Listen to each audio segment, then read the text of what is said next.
Now, as promised, to the reason Governor Little is out of the state. He and 9 other governors are currently in Texas visiting the U.S.-Mexico border. This comes about after the governor and more than 24 other governors asked to meet with President Biden about border security, something the president did not agree to do. Tristan Lewis joins us live in the studio. And Tristan, you spoke with local law enforcement. They've witnessed firsthand what's going on at the border and how it affects us right here. Tell us about that. Yeah, Mark, County Sheriff Kieran Donahue actually went to the border just 2 weeks ago. He applauds Governor Little for heading down there himself. Not only is this a national issue to Donahue, but he says that the Treasure Valley has become a drug corridor, and if action isn't taken quick, lives will be lost. It's frightening, quite frankly. The war against drugs coming through the southern border, we as a society should be frightened. Is a fight Canyon County Sheriff Kieran Donahue has been involved in for more than a decade. This is not a border issue. As you know, as you've heard me say many times, this is every state right now is a border state. Whatever comes out of that border lands in every single state in the United States, and we are certainly not excluded. That fear has only grown for Sheriff Donahue, looking at the rise in drug busts this year alone. We've asked for the President of the United States to meet with us, to come to the table to discuss these issues. There is no table.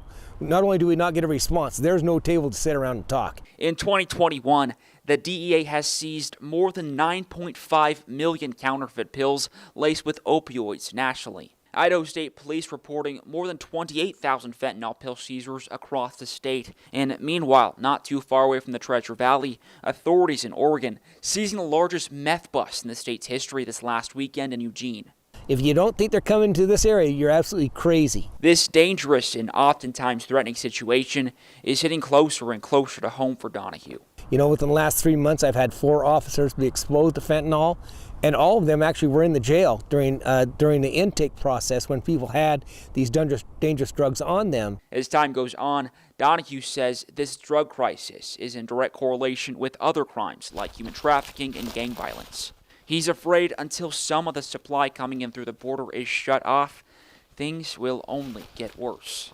The last thing we need is these young people getting involved with these narcotics, methamphetamine, heroin, fentanyl. This is deadly stuff. You just don't come back from it. Now on to the topic of mental health and recovery for those victims to drugs. Donahue says he believes the state needs to do better. He would like leaders to find and designate money to build more recovery centers, or else people that have depended on these drugs might just go back to using again. Mark? A lot of passion for the sheriff in this regard. All right, Tristan, thank you.